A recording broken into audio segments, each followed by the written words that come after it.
Fala pessoal, tudo bem? Começando mais um BTC News 5x5, 5 notícias rápidas das 5 principais fontes de informação que a gente utiliza para atualizar todos os exemplos e casos dos cursos da BTC, assim como para fazer todos os nossos podcasts. Nessa edição, o que a gente vai falar? Bom, basicamente do assunto da semana. Primeiro, a prisão do SBF, cofundador da FTX. Vamos falar também qual que foram os desdobramentos dessa notícia em outras exchanges, no caso da Binance. Vamos falar que essa semana também não foi uma semana muito boa para o Elon Musk. E vamos falar sobre duas empresas brasileiras. Primeiro, a Oi, que saiu da recuperação judicial, e da Restock, que mudou de nome e que parece que a partir de agora vai ter uma nova fase de crescimento. Vamos dar uma olhada para ver se isso vai acontecer mesmo. E como já é tradicional dos BTCs News 5x5, eu leio alguns comentários nos vídeos da semana. Então vamos lá. No BTC News 5x5 da semana passada, o Guilherme Goraeb colocou aqui, ó. Muito interessante a comparação das estratégias da Disney Plus e do Netflix. Neste caso aqui, eu tinha mencionado que a Disney Plus, ela entrou com seu plano de assinatura com propaganda. E aí tem uma diferença, né, na estratégia de precificação e até pelo objetivo estratégico ali de cada um. Caso você queira ver essa análise, dê uma olhada ali no BTC News 5x5 da semana passada e obrigado, Guilherme Goraeb, aí por ter comentado no vídeo da semana. Mais uma aqui, ó. No vídeo do WeWork, que eu coloquei, fiz a análise que o WeWork tá ficando sem caixa. Aí tem o JMR 1825, desculpa que eu não tô conseguindo ver seu nome aqui, tá? Mas tem o nome do usuário. Muito boa essa avaliação. Pô, obrigado aí pelo comentário. O WeWork é aquele velho de guerra aqui da BTC que a gente já vem analisando bastante aí. Parece que agora o fim está próximo, né? Tá ficando sem caixa a companhia. Bom, no BTC News 5x5, onde eu falei sobre a Amazon e o FedEx, né? Ele colocou aqui o Wesley Souza. Será que o Alpha vai mudar o nome para Safra? Olha, o Banco Safra fez a aquisição do Banco Alpha, mas eu acredito que você ter duas marcas é até importante para o Banco Safra para você criar produtos e estratégias comerciais diferentes sem utilizar a mesma marca que você tem. Então, eu acho que isso daí vai ser uma coisa interessante. Então, caso eventualmente, né, o Safra queira fazer uma estratégia digital ou queira fazer, um produto específico para um nicho específico e não queira misturar com produtos do Banco Safra, eu acho que ter a marca Banco Alpha acho que ajuda, né, a você fazer essa diferenciação. Então, eu acho, que a princípio a marca Alpha vai continuar existindo, beleza? Bora. Vamos pegar aqui, ó, um BTC News que eu falei sobre o Carvana, que perdeu 90% do seu valuation. Ernesto Calvi aqui. Bom dia, Renato. Começando mais uma semana com informação de qualidade. Pô, obrigado aí, Ernesto, aí pela audiência.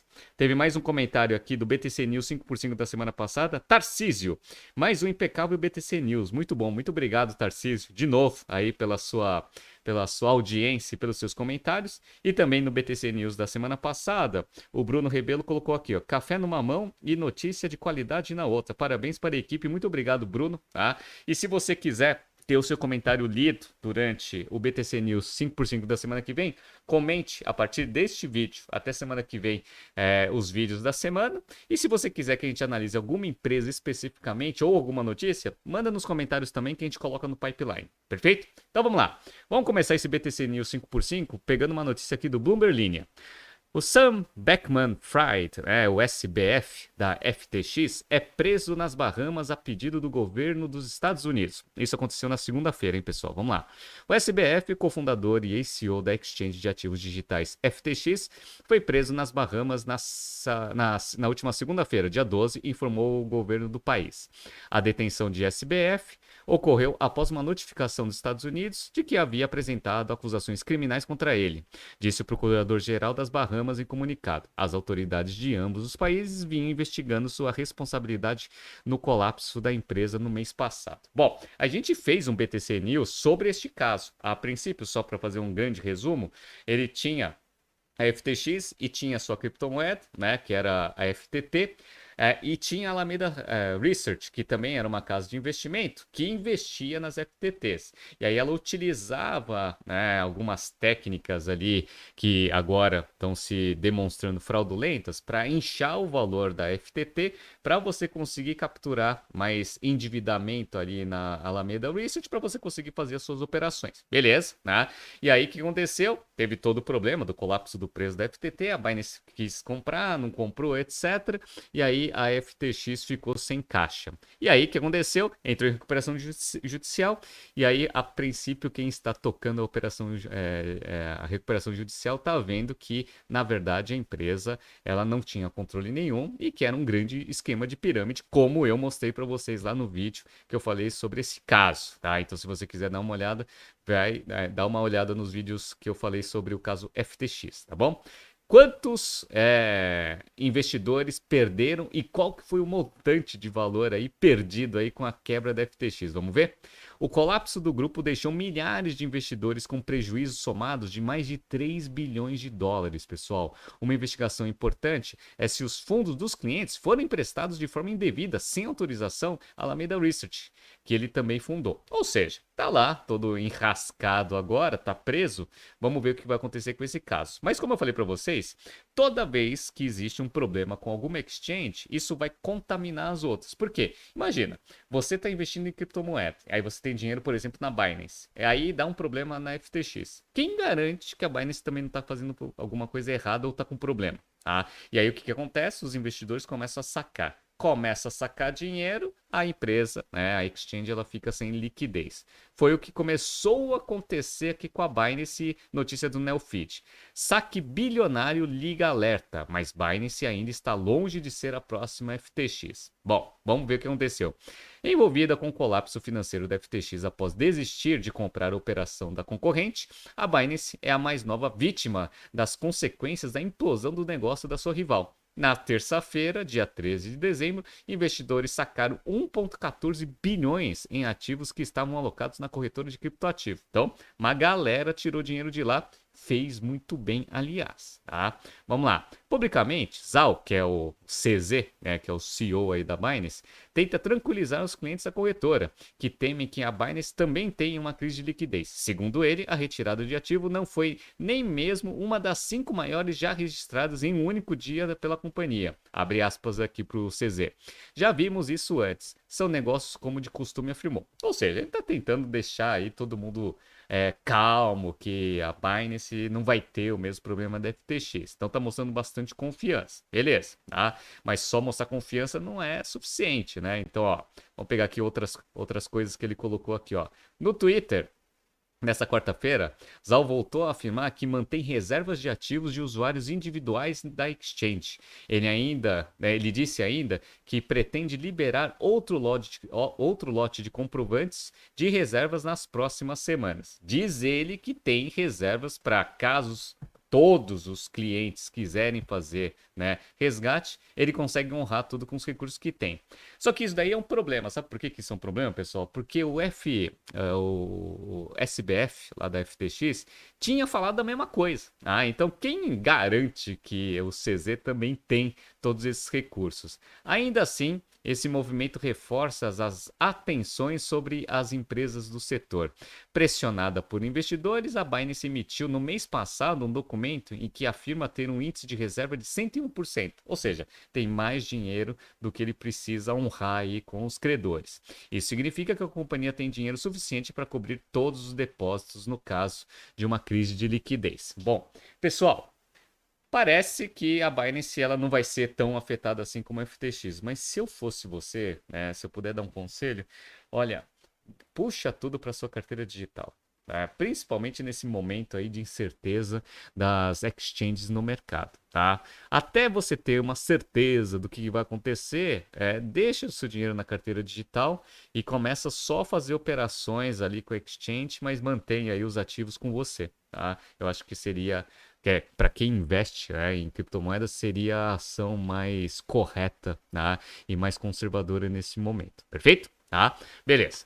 Bom, como eu falei para você, semana não foi muito boa nem para quem atua com criptomoeda e nem para Elon Musk. Vamos pegar aqui uma notícia aqui do Valor Econômico. Ações da Tesla alcançam menor valor em 2 anos e meio a polêmica de Elon Musk, né? Por que polêmicas de Elon Musk? Bom, como a gente sabe, o Elon Musk ele comprou o Twitter e aí tá fazendo toda aquela transformação no negócio, só que ele ainda é CEO da Tesla. E aí o que acontece? quem é acionista aí da Tesla não está gostando muito da atenção aí que o Elon Musk está dando para o Twitter, que está dando bastante trabalho, aliás, né? E que isso pode prejudicar aí o futuro da Tesla. E aí, obviamente, isso tem um efeito negativo no valor das ações. Vamos entrar aqui na notícia, né? Então, ó, as ações da maior montadora em valor de mercado do mundo estão sendo pressionadas diante. Opa, deixa eu ver aqui. Diante das polêmicas envolvendo seu diretor-presidente Elon Musk após comprar o Twitter. Declarações polêmicas e incertas sobre o foco do executivo começam a comprometer a confiança dos investidores. Faz sentido, né?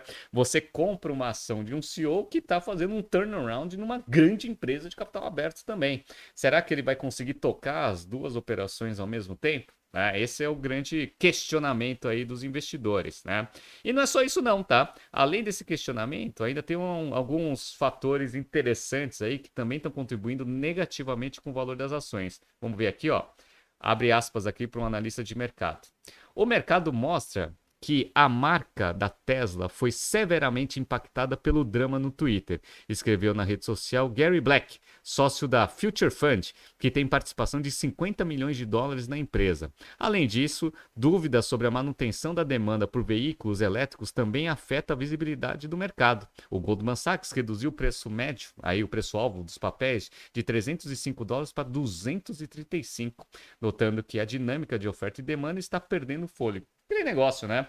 A demanda por carro elétrico está começando a se estabilizar, obviamente não mostrando aquele crescimento absurdo ali que todos os modelos de valuation que os analistas faziam da Tesla mostravam. Tá? Então eu acho que é uma acomodação normal aí de mercado dentro das próprias expectativas aí de crescimento do setor. Mas isso está contribuindo negativamente aí, obviamente, para a fortuna do Elon Musk. Então, ó, só para mostrar para vocês aqui a Tesla. Para quem está vendo aqui no YouTube, vou mostrar o gráfico dos últimos 6 meses. Até setembro ali, ó, de 22, um pouquinho antes dele fechar a transação, tava, né, a ação da Tesla estava sendo tradeada a 308 dólares e 73 centavos. Olha quanto que está agora, pessoal. 157 dólares e 67 centavos. Uma grande destruição de valor aí em menos de 2 meses, né? 3 meses, vai. E aí o valuation aqui, né, o market cap já está abaixo de 500 bilhões de dólares. Lembrando que esse negócio já bateu mais de um tri ali no meio da pandemia, né?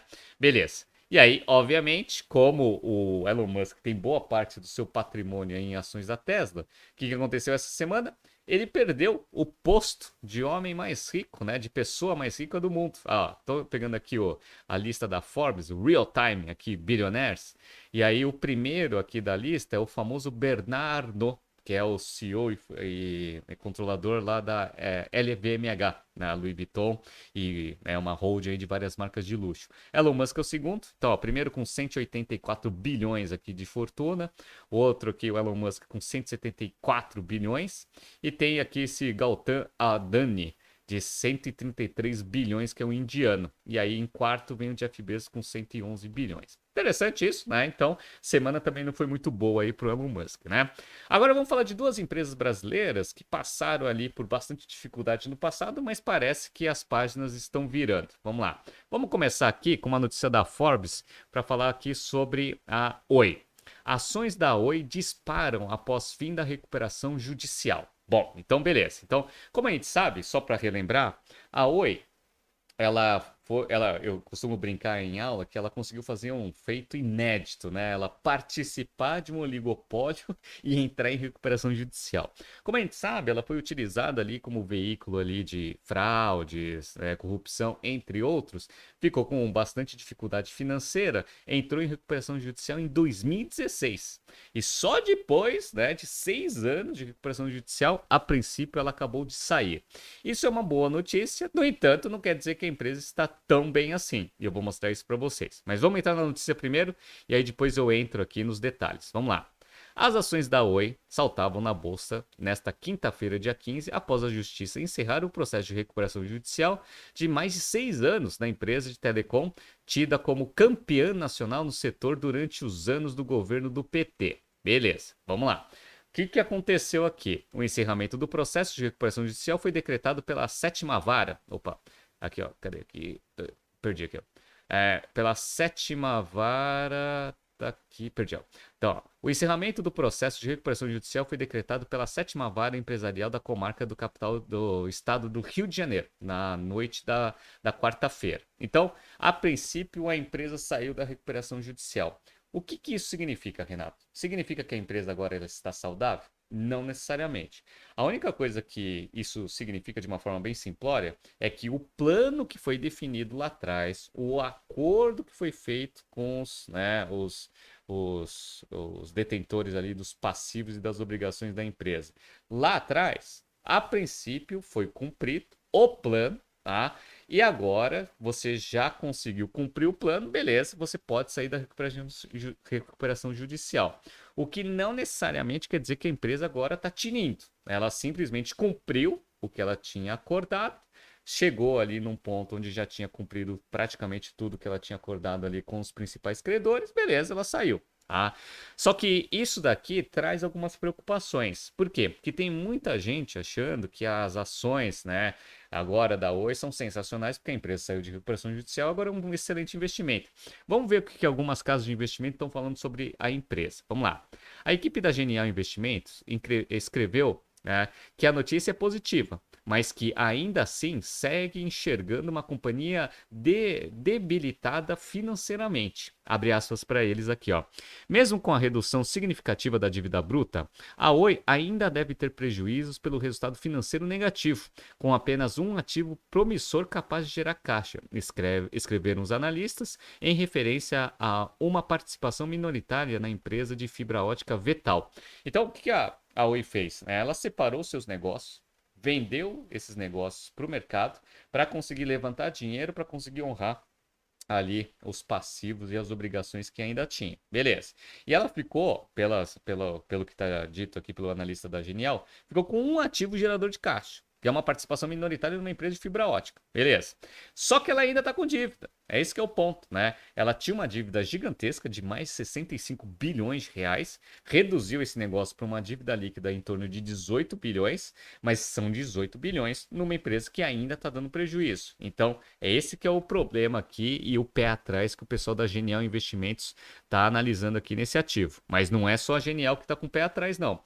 Tem uma outra casa aqui que também está olhando esse negócio de uma forma um pouco, né, com um pouco medo aqui, ó, que a Guide Investimento também citou que, apesar de ter sido adiada várias vezes, a conclusão da recuperação judicial ainda não resolveu toda a dívida da empresa. Abre aspas para ele.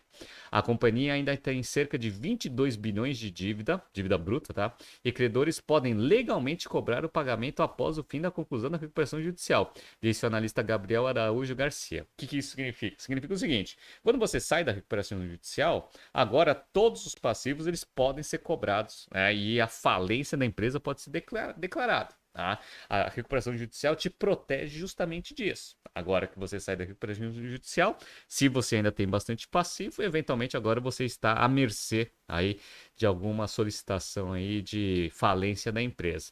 Só que isso não vai acontecer, até porque os passivos agora, principalmente os exigíveis, são todos de longo prazo. Mas essa notícia foi muito bem aceita pelo mercado, tanto é que só hoje, eu estou gravando na quinta-feira, as ações da Oi subiram 29,41%. Olha aqui, pessoal. Tá? Só hoje. Então, ó, só quando a gente pega o gráfico aqui, ó, ela estava sendo tradeada aqui a 17 centavos, aí ela teve um pico aqui de 27 centavos e aí fechou com 22. Beleza. Então, tá valendo 1,36 bilhões aqui de market cap. Por que você está falando, Renato? E por que os analistas de mercado estão falando que a Oi não está tão boa assim? Então, ó, pega esse número aqui, ó, 1,36 bilhões aqui de market cap. Sabe quanto que ela tem de patrimônio líquido? Patrimônio líquido aqui da companhia, ó, menos 2 bilhões 251. Ou seja, a empresa ainda está com PL invertido. O que significa que ela tem mais passivos do que ativo. Se a empresa ainda tem mais passivos do que ativo, obviamente a situação dela não é das melhores, concorda? A única coisa que aconteceu aqui, para quem está vendo aqui no YouTube, é que ela conseguiu fazer uma bela de uma reestruturação dessa dívida. E agora, por exemplo, ó, de curto prazo, ela tem 13 bilhões de ativos circulantes contra 9 bilhões de passivos circulantes. Então, índice de liquidez corrente já está maior do que 1. Perfeito, isso é ótimo. Mantém pelo menos nos próximos 12 meses uma certa tranquilidade aqui na operação. Beleza. Mas como foi mencionado pelos analistas de mercado, a dívida da empresa ainda está alta. Ó, a dívida líquida aqui da empresa, ela fechou aqui nos primeiros 9 meses aqui, ó, em 18,3 bilhões. Com o EBITDA nos primeiros 9 meses de 1,8, a empresa aqui ainda vai ficar ali com o EBITDA do ano ali em torno de uns 2 bilhões e meio, mais ou menos. Então, 2 bilhões e meio com 18 bilhões de dívida líquida, tá lá com índice de dívida líquida sobre EBITDA para cima de 8 vezes. Ah, então ainda tá, né, com um problema aí que precisa ser resolvido. E outra, né?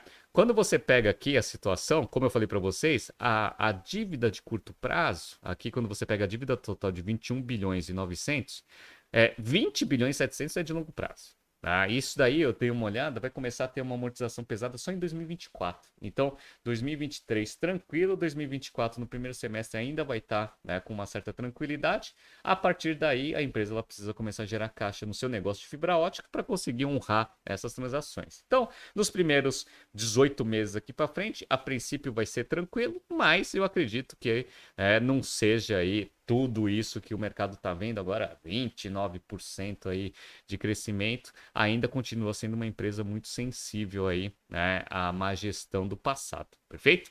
E por último, né, uma última empresa aqui que fez uma grande mudança aí nesses últimos tempos foi a Restock, Brasil Journal. Restock aumenta a capital, muda de nome e agrupa ações para crescer mais rápido. Vamos relembrar esse caso? A Restock ela estava com quase 1 bilhão e 600 ali de dívida impagável. A empresa estava quebrada. O que aconteceu? O maior credor da empresa transformou, né, esse 1 bilhão e 600 em equity. Ou seja, você tira do passivo e coloca no patrimônio líquido da empresa. O que fez a dívida reduzir para quase zero. E agora você tem um novo controlador. E olha que interessante, você só faz isso se você confia bastante no ativo, concorda? E parece que esse controlador, que é a WNT, ela de fato ela está muito engajada em fazer esse negócio crescer.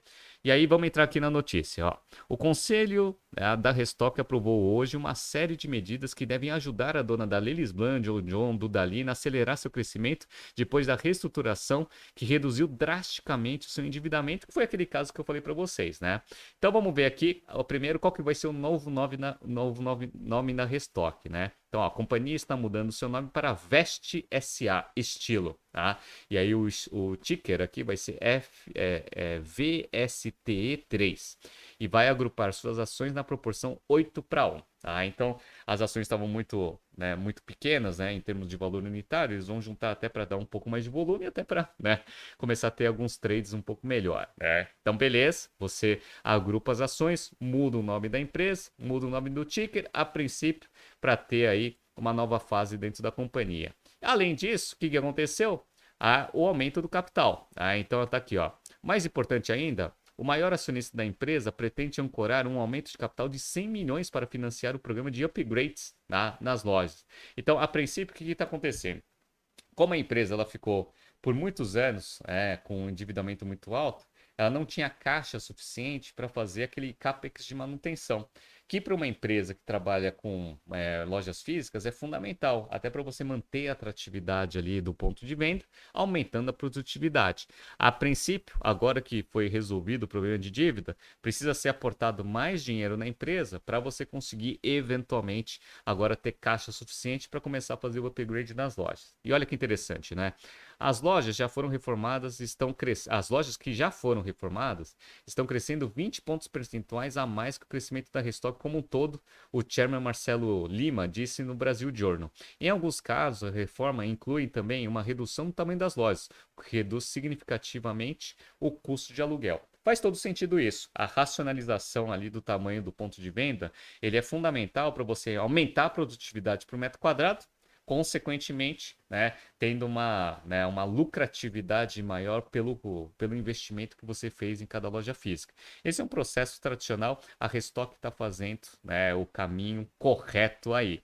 E uma das coisas que mais me deixou feliz com essa notícia foi o seguinte, né, foi esta informação aqui, ó. Deixa eu pegar aqui, ó. Tá? Que essa daqui para mim é a fundamental, ó. O conselho do varejista também aprovou elevar o COO Alexandre Afrânio ao cargo de CEO, substituindo Livingston, que estava há 7 anos no comando da empresa. Alexandre foi um dos fundadores da Lilis Blanc e já havia sido CEO da empresa em 2014 e 2015. 5 anos depois, ele voltou para a Restock como head da Lilis Blanc e no ano passado assumiu como diretor de operações. Na verdade, o Alexandre Afrânio ele foi CEO muito antes, porque ele foi meu chefe, né? Eu trabalhei na Restock, eu era diretor de recursos humanos lá, e o Alexandre Afrânio, isso foi em 2011, 2012, né? E o Alexandre Afrânio já era CEO da empresa, né? Uma pessoa extremamente competente, né? Entende bastante aí das marcas e da complexidade do varejo.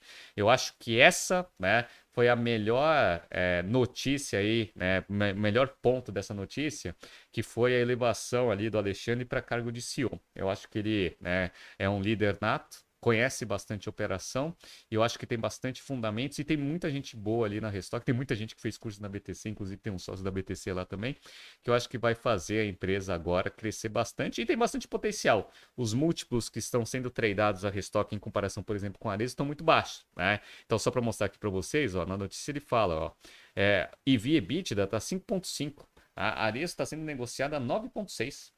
9,6, tá? Então ainda tem bastante espaço aí para aumento, né, do valor da empresa, mas antes disso, obviamente, precisa mostrar perspectiva de crescimento. Vamos ver o que vai acontecer. Parabéns para a Restock aí por ter arrumado aí a sua estrutura de capital e parabéns aí ao Alexandre Afrânio agora com esse novo desafio aí como presidente aí da Restock. Perfeito? Pessoal, então essas foram as notícias da semana. Tá surgindo aqui alguns BTCs News para vocês se atualizarem. Não se esqueça de se inscrever no nosso canal e na nossa newsletter. Semana que vem, a partir da segunda-feira, eu volto pro meu QG e aí os BTCs News eles vão continuar, né, aquele formato anterior, perfeito? Tá? Bom final de semana a todos. Assistam o final da Copa do Mundo e a gente se vê na segunda-feira. Grande abraço e até.